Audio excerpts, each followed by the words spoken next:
नमस्कार दोस्तों, मैं बलवंत सिंह एक बार फिर से आपका हार्दिक स्वागत करता हूं।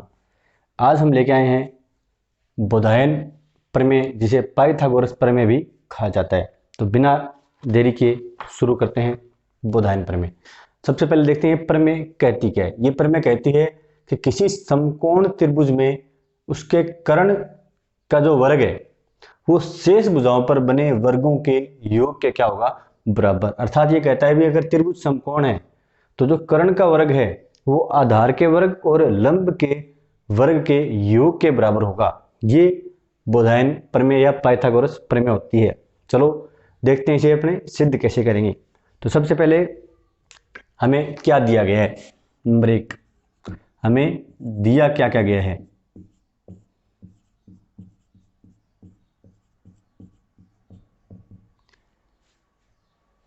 हमें क्या दिया गया है, एक समकोण त्रिभुज। तो सबसे पहले हमें समकोण त्रिभुज का क्या करते हैं, निर्माण कर लेते हैं।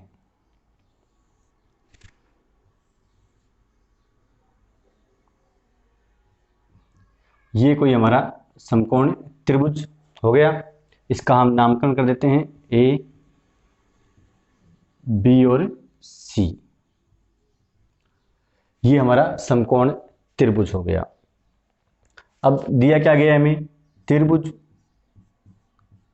A B C. चूंकि समकोण है तो इसमें हमने कोण बी को क्या मान लिया है, 90 डिग्री का या समकोण मान लिया है। त्रिभुज ए बी सी जिसमें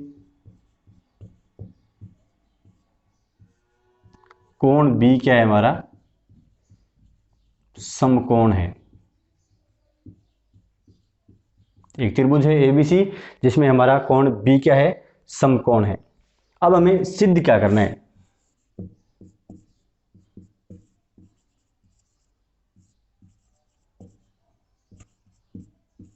कि प्रमेय क्या कहती है वही हमें क्या करना है, सिद्ध।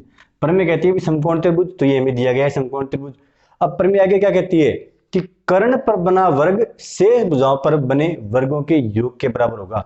तो कर्ण कौन सा होता है, हमारा 90 डिग्री के बिल्कुल जस्ट सामने वाली भुजा क्या होती है, कर्ण होती है। लंब के सामने वाली भुजा क्या है, कर्ण। यहाँ कर्ण क्या हो गया, AC। तो इसका क्या लिखेंगे, इसका वर्ग AC स्क्वायर किसके बराबर होगा, शेष भुजाओं के। शेष भुजा होगी एक हमारी AB, तो इसका वर्ग, और दूसरी भुजा बच गई हमारी BC, तो इसका भी वर्ग। ये होगी हमारी प्रमेय, जो हमें क्या करनी है, सिद्ध करनी है। अब इसमें हम इस डायग्राम में, इस चित्र में हम हमारी तरफ से जो भी ऐड करेंगे त्रिभुज में, वो किस में आएगा, हमारा रचना में। तो अगला पॉइंट हमारा क्या होगा, रचना। सबसे पहले हम क्या करते हैं कि कोण बी से कर्ण AC पर एक लंब का निर्माण करते हैं, एक लंब डालते हैं। यहां से हम एक, ये हमारा हो गया एक लंब, इसको हमने मान लिया पॉइंट D। हमने क्या किया है, कोण B से भुजा AC पर लंब BD डाल दिया है। तो सब रचना में हम इसको लिखना अब शुरू करेंगे कि शीर्ष B से भुजा AC पर लंब हमने डाल दिए। तो लंब डालना, यह हो गया हमारा रचना का पहला चरण। अब अगला पॉइंट होगा हमारा उपपत्ति, जिसके अंतर्गत हम इस प्रमेय को क्या करेंगे, अब सिद्ध करेंगे। तो उपपत्ति में हम देखते हैं सबसे पहले कौन कौन से त्रिभुज लेते हैं। हम त्रिभुज लेंगे, सबसे पहले जो दो त्रिभुज की हम तुलना करेंगे, त्रिभुज ADB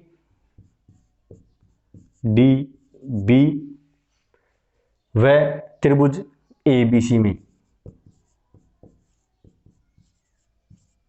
त्रिभुज ABD और त्रिभुज ABC, ये हमने दो त्रिभुज लिए हैं। त्रिभुज ADB, त्रिभुज, इनको हम अलग से एक बार दोबारा रफ के लिए बना लेते हैं ताकि आपको आसानी से समझ में आ जाए।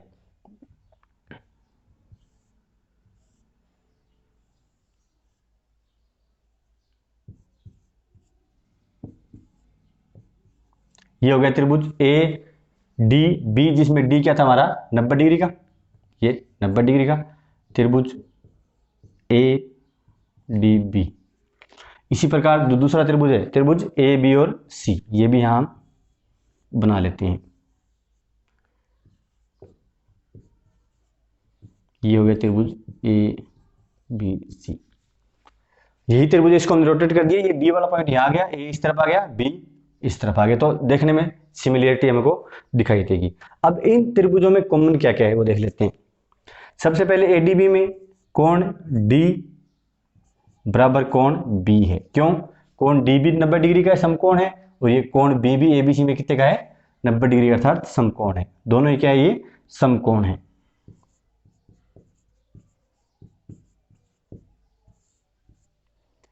इसके अलावा इसमें क्या सिमिलरिटी है? कोण ए इसमें भी है, कोण ए इसमें भी है, तो कोण ए बराबर कोण ए हो गया यहां से हमारा। क्यों? क्योंकि दोनों में है, मतलब ये क्या है? उभयनिष्ठ कोण है।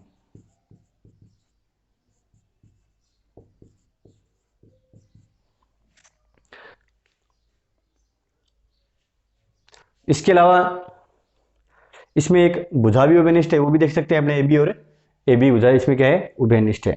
लेकिन अपना काम यहीं से हो जाएगा। ये दोनों एंगल है कोण, तो इसमें हम ए ए समरूपता प्रमेय लगा देंगे। Double A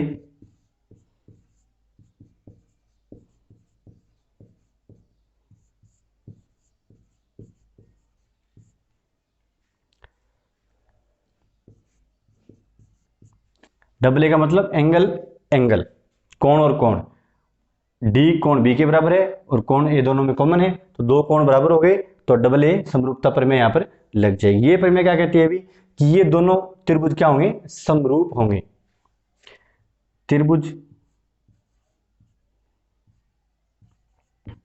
A D B समरूप हो गया त्रिभुज ए बी सी के। ये दोनों त्रिभुज क्या हो जाएंगे हमारे? समरूप। त्रिभुज ए डी बी और त्रिभुज ए बी सी क्या हो गए हमारे यहाँ पर? समरूप त्रिभुज हो गए हैं। अब चूंकि हमें पता है अभी समरूप त्रिभुज की जो संगत भुजाएं होती हैं वो क्या होती हैं? समानुपाती होती हैं। समरूप त्रिभुज की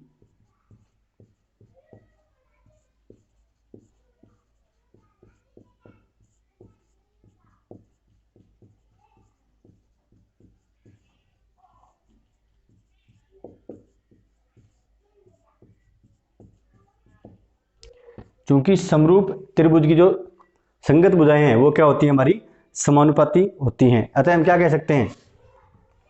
जो संगत भुजाएं का अनुपात है वो अपने यहां पर निकाल लेंगे। संगत भुजाएं कौन कौन सी होगी? एडीबी में AD divide A B is equals to A B divide by A सी।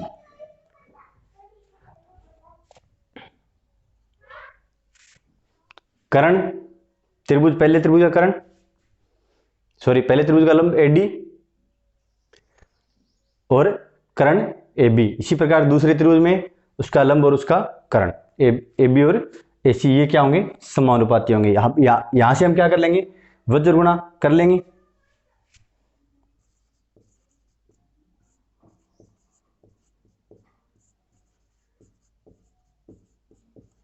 अगला स्टेप हमारा क्या रहेगा? वज्र गुणा, क्रॉस मल्टीप्लीकेशन।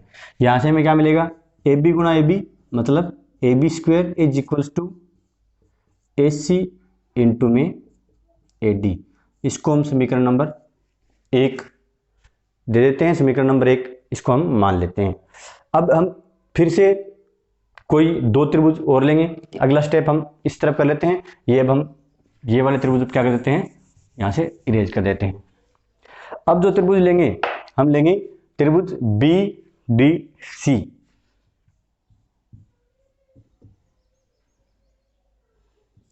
त्रिभुज बी डी सी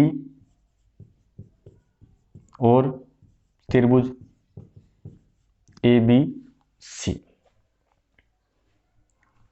अब इन दोनों त्रिभुज में त्रिभुज बी डी सी और त्रिभुज ए बी सी। यहाँ इसके लिए रफ रफ ब्रेक बना लेते हैं। इस तरफ त्रिभुज कौन कौन सा हमारा, बी डी और सी।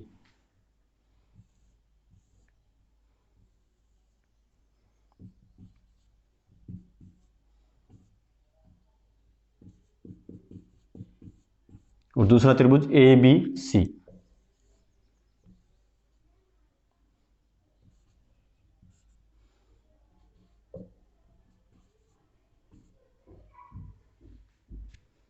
ये त्रिभुज हमारा हो गया ए बी सी। अब इन दोनों क्या करेंगे, हम तुलना कर लेंगे। अब इन दोनों त्रिभुजों में जो जो कॉमन दिख रहा है वो देख लेंगे। सबसे पहले कोण डी और कोण बी दोनों क्या है, समकोण है 90 डिग्री के। सबसे पहले ये लेते हैं कि कोण डी इज इक्वल्स टू कोण बी। क्यों, क्योंकि ये क्या है, समकोण है। तो ये दोनों बराबर हो गए। इसी प्रकार कोण सी दोनों में क्या दिख रहा है, कॉमन दिख रहा है उभयनिष्ठ। यहां भी कोण सी है, यहां भी कोण क्या है, सी। या इस त्रिभुज में देखें, ये बी डी सी, ये ए बी सी। सी क्या है, कॉमन। तो कोण सी इज इक्वल्स टू कोण सी। क्यों, क्योंकि ये क्या है, उभयनिष्ठ कोण। फिर से सेम कंडीशन हो गई है जो हमने पहले की थी। कौन सी, डबल ए, समरूपता प्रमेय।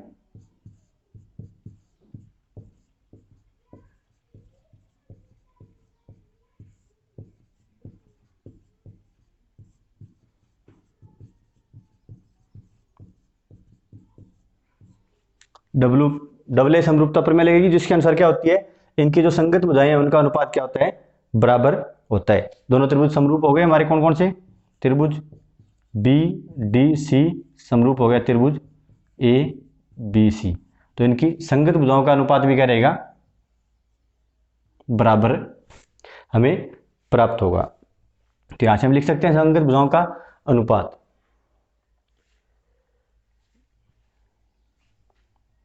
भुजा डी सी अपॉन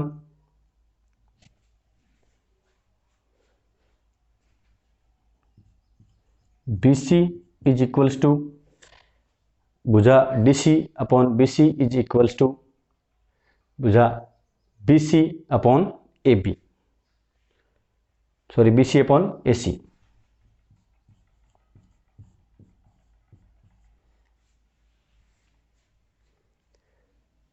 तो D C upon B C is equals to B C upon A C. यहां से क्या करेंगे, फिर से वज्र गुणा करेंगे।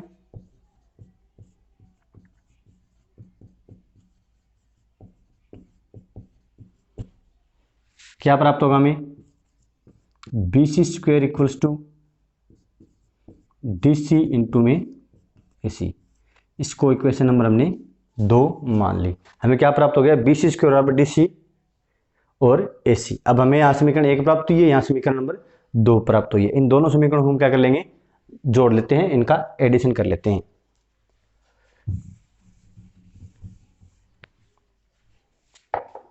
यहीं कर लेते हैं।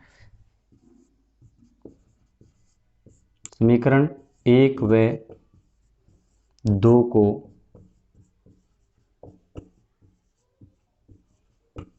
जोड़ने पर समीकरण 1 और 2 को हम क्या कर लेते हैं, जोड़ लेते हैं। तो समीकरण 1 ये रही और समीकरण 2। तो यहां से हमें क्या प्राप्त होगा, लेफ्ट हैंड साइड को एक तरफ जोड़ लेते हैं, A B square plus B C square is equals to A C गुणा में A D plus D C गुणा में A C. A B square plus B C square is equals to, यहाँ से ए सी हमारा क्या आ गया, कॉमन आ गया, अंदर क्या बचा, A D plus D C. अब आप यहाँ देखेंगे कि यहाँ से यहाँ तक कितना क्या है, ये ए डी है और यहाँ से आगे ये क्या है, डी सी। टोटल क्या हो गया, ये ए सी। अब क्या लिख सकते हैं हम, चूंकि A D plus D C is equals to A C, इसलिए इन दोनों को मिला के हम क्या लिख सकते हैं, ए सी लिख सकते हैं। हमें क्या प्राप्त होगा, A B square plus B C square is equals to A C गुणा में ए सी, या क्या लिखेंगे इसको, A B square plus B C square is equals to A C square, या इसको रिवर्स करके लिख सकते हैं, ए सी स्क्वेयर बराबर A B square plus B C square. यही हमें क्या करना था, सिद्ध करना था। ए सी स्क्वेयर बराबर A square A B square plus B C square, ये हमारा क्या हो गया, यहाँ पर सिद्ध हो गया है। तो ये हमारे पाइथागोरस प्रमेय या बोधायन प्रमेय इस प्रकार से क्या होती है, हमारी सिद्ध होती है।